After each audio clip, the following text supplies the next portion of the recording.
Howdy friends, welcome back to Plumbing with Tim. Today's video we're going to be working at a historical location that was built around the turn of the century. Let's head in and let me show you what's going on.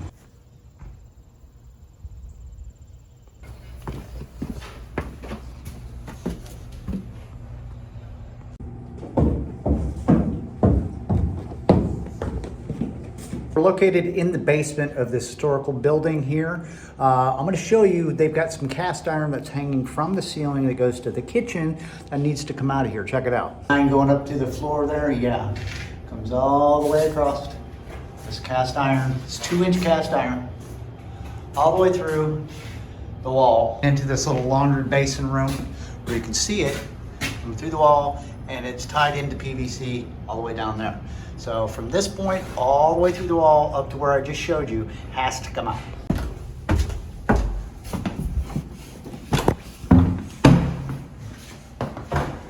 Here in the kitchen, as you can see, there's a hole. Looks like the standpipe broke off here, okay? This is old venting system and galvanized piping.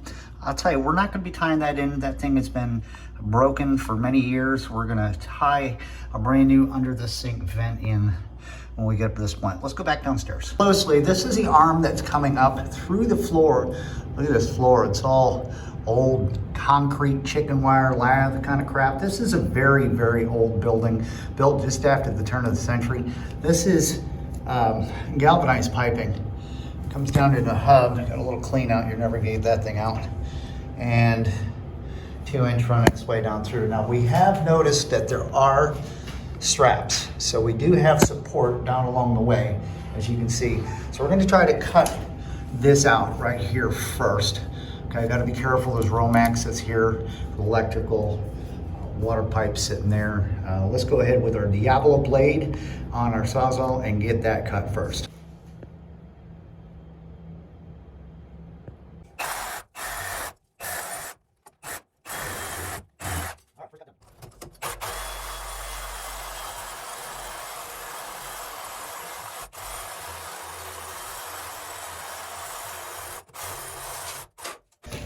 And yeah, here's the first piece. That's the 90 that went upstairs through the kitchen, clean out. And we were still able to retain that because look, there's a strap there. So we're gonna move on back down through here and we're gonna cut it on the other end of probably this strap right there. Take that section out, and then there's another strap we can cut there and through the other side where I showed you.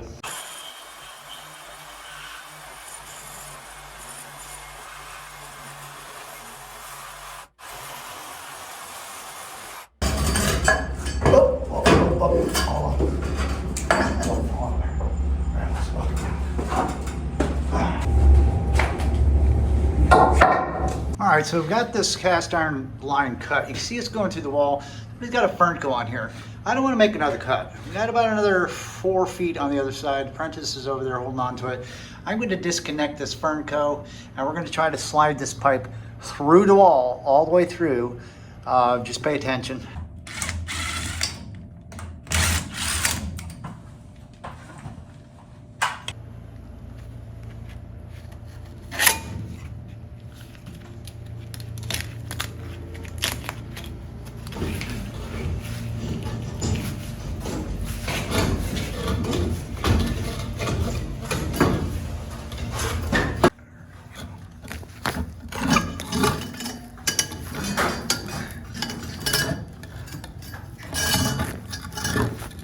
Stop. Okay, right.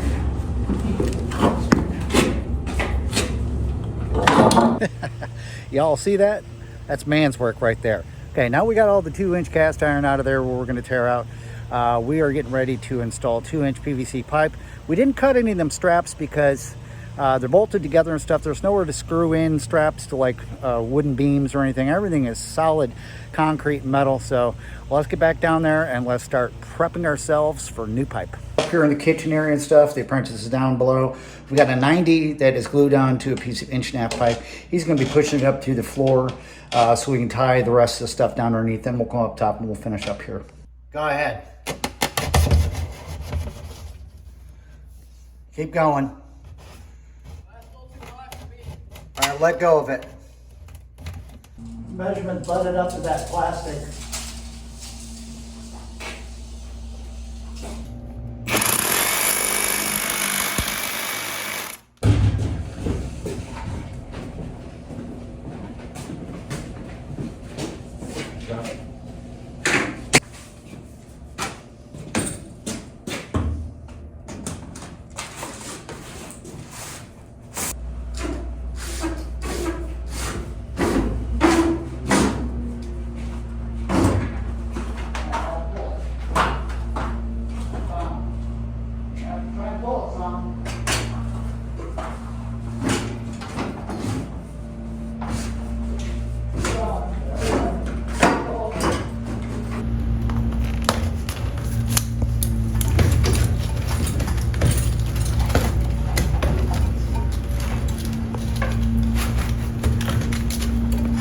Come on.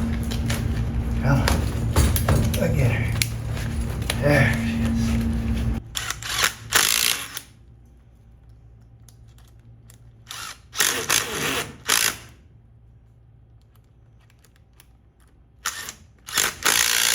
All right, there's our new 2-inch line going all the way down through that wall. You saw us put a reinforced Furnico on there.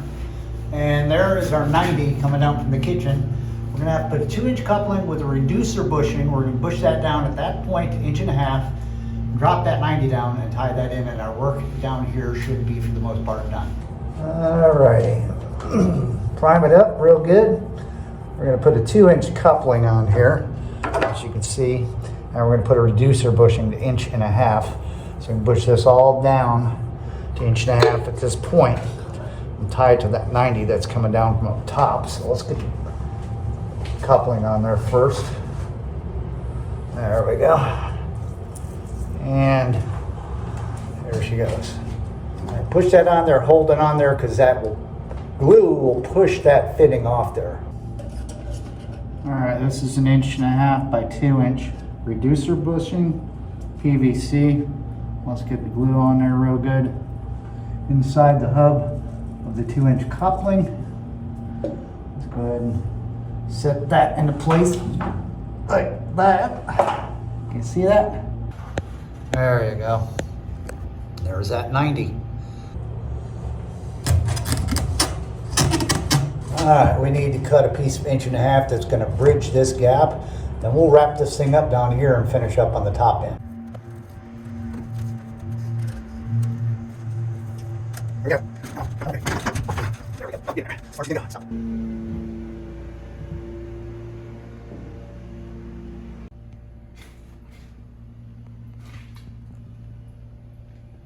Okay, so we're back. We left, we took a lunch. We're upstairs dealing with this mess of stuff behind me.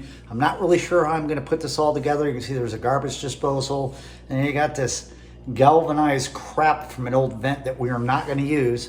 This house has to be pretty close to at least 100 years old, so we're gonna end up probably having to put a pro vent or something up underneath here. As much as I hate to do it, this building isn't used very much. It's on a historical ballot, so they have to use so many dollars to keep this thing going, and they just want to upgrade it a little bit, so we're going to have to do what we got to do.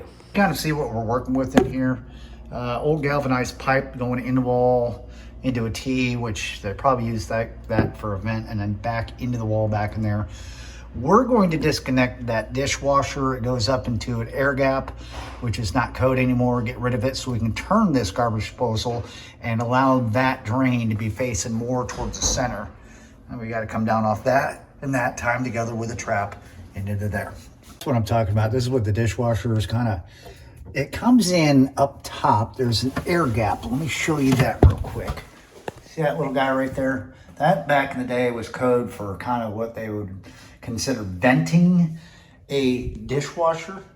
But we're not going to take that out. We're just going to discontinue it. So the dishwasher drain would be coming out, going up into that air gap, and coming back down and tying into the garbage disposal. We're going to just disconnect this here and disconnect that gray line, bring it over and connect it to here, and turn this whole garbage disposal so it's facing this direction over here. All right, let's see if we can get this black hose off here. I don't know if we can or not. Might have to take a razor knife. Yeah. Okay, let's see if I can split this. There we go. See that? Let's get that thing out of there. It's hard to do with one hand here. There we go. Peel it off. Good.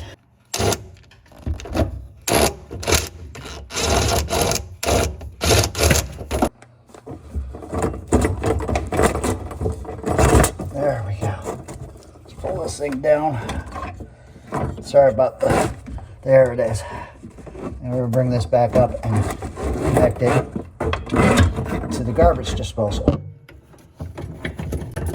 There we go. Let's get this fan back up in here. This is kind of difficult to do one-handed. We'll try it again. Hold on. Come back. There it is. Just like that. Back in place where we can tighten that down to the disposal. All right, let's see if we can turn this disposal and get it facing the other way here. There we go. See that? I'm turning it. There, we're in better shape right there. But I'm not really sure how we're gonna do this. The drains are all messed up here. I've got what's called a center outlet waste. It looks like that. I'm gonna try to use, what do we have there? Also got another box that's an end outlet as well as the disposal kit. So between the three of these tubular, we're gonna figure something out.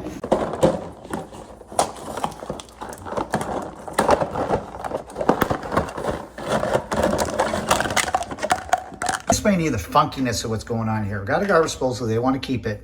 All right, I've got our drain that's coming in. I want to put a T on here and kind of offset this for our little vent. But I've also got this drain, so it's got to come down. Now remember, these two drains have got to combine together before I put a P-trap in. If not, I'll have to put a P-trap on this as well as this. So we're gonna have to figure something out. I've got this part of the center waste. We're thinking about putting it kind of like this, traveling it over and letting this line drop down, travel across down into a trap and possibly back into here. So wish me luck. Bear with me, we've got to improvise this. Like I showed you, I had 3 different kits, tubular kits in here.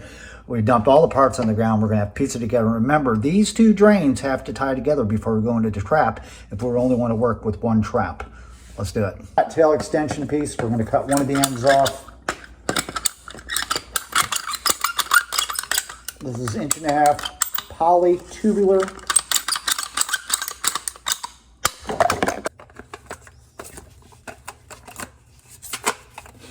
Top hat ferrule. See that? There we go. Right up in there.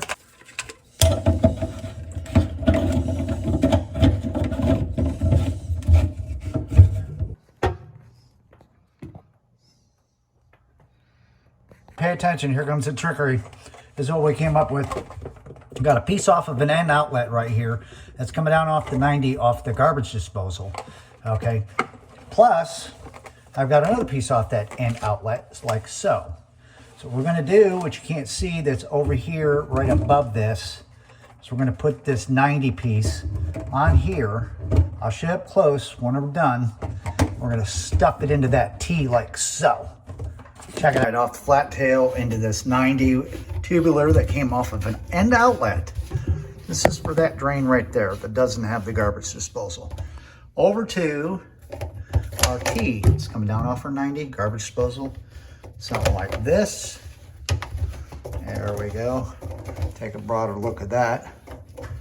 All right, now we're getting down to the area where we can start maybe putting a P-trap in here, figuring out a way to get it into that T. See that? Yeah. So we're gonna have to cut this down just a little tiny bit, offset this over so we can bring a little pro vent up. Look at that tailpiece into an end outlet, off our 90 garbage disposal, into our T, into a trap, into the vent. That is how it's done, my friends. Time to put the final piece, which will be our vent on here. This is what we got so far. This is gonna be our vent. I got a Street 45 little piece of 1.5 inch PVC pipe, regular 45, a female adapter, and a pro vent. Yes, a pro vent. You can kill me in the comments all you want. This is how we're putting it together. And then we're gonna let the glue set up and we're gonna test this all out. Here we go, we're setting our pro vent. This is the last piece to this job before we do a little bit of testing. Put a little bit of glue on the end of that straight 45 1.5 inch PVC pipe into the top of that T. Here we go.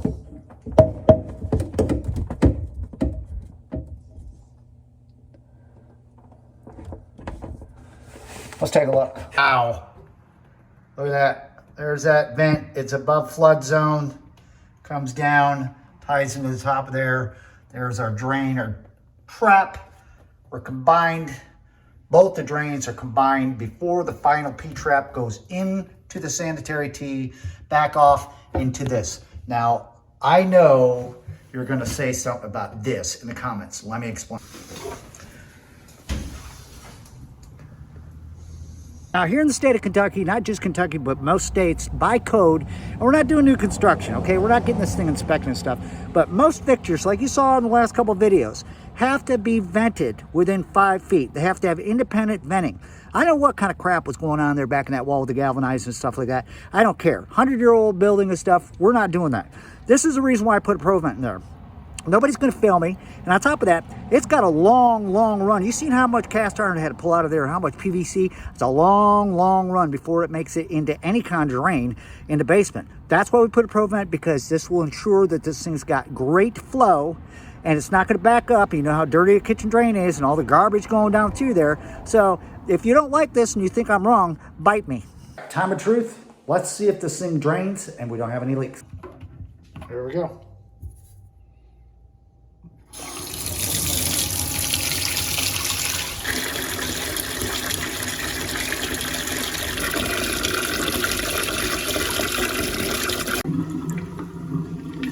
Look at that tornado. 100-year-old house, kitchen drain.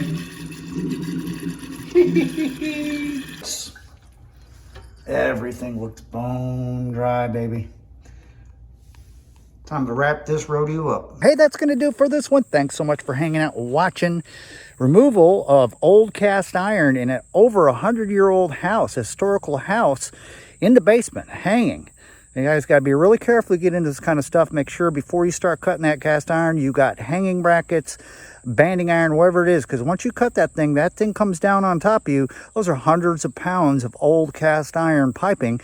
Going to land on your arm, your fingers, your feet. Safety first. And if you guys don't like the way I did underneath the sink, I'm sorry to say, but that is inspectable because we are grandfathering that house into what it needed to be.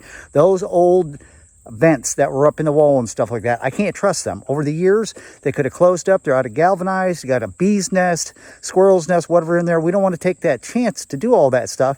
So in this case, that was one of the bending of the rules that I speak of. Got any comments, questions? Leave them down below. Until next time, don't forget to keep plumbing.